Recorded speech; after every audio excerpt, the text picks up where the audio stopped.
আসসালামু আলাইকুম রহমতুল্লাহি ওয়া বারাকাতু। আমি ফরিদা ইসলাম। তো আমরা সবাই কম বেশ জানি সূরা আয়াতুল কুরসির অনেক ফজিলত। তা আমি অনেকগুলো জানি না, তারপরে আমি নিজে সবসময় পাঠ করি। যেগুলো আমি জানি সেগুলো আমি আপনাদের সাথে একটু শেয়ার করব। আয়াতুল কুরসির ফজিলত ১ নম্বর হচ্ছে, হাদিস শরীফে বর্ণিত আছে, যে লোক সকালে ও শয়নের পূর্বে আয়াতুল কুরসি পাঠ করবে, আল্লাহ তাআলা স্বয়ং তার তত্ত্বাবধানকারী, কাজেই সারাদিনের মধ্যে শয়তান তার কাছে ঘেঁষতে পারবে না, কেননা আয়াতুল কুরসি পাঠকারীর কাছে শয়তান আগমন করবে না বলে ওয়াদাবদ্ধ হয়েছে। ২ নম্বর হচ্ছে, হযরত আবু হুরায়রা রাদিয়াল্লাহু আনহু থেকে বর্ণিত, রাসূল সাল্লাল্লাহু আলাইহি ওয়াসাল্লাম বলেছেন, প্রত্যেক বস্তুর একটি দীর্ঘস্থান থাকে।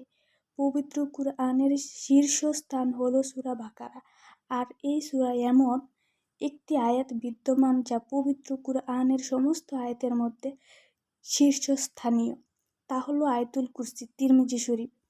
৩ নাম্বার, প্রত্যেক নামাজের পর ১৪ বার আয়াতুল কুরসি পাঠ করলে যাবতীয় বালা মুসিবত ও বিপদ আপদ থেকে মুক্তি লাভ হয়।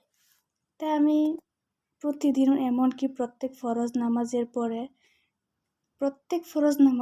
পরে সূরা আয়াতুল কুরসি আপনারা পাঠ করবেন। আর যারা যারা পাঠ করেন আমার মতো, অবশ্যই তারা কমেন্ট করবেন। আর প্লিজ আমার চ্যানেলটা একটু সাবস্ক্রাইব করে দিয়ে যাবেন। আসসালামু আলাইকুম, আল্লাহ হাফেজ।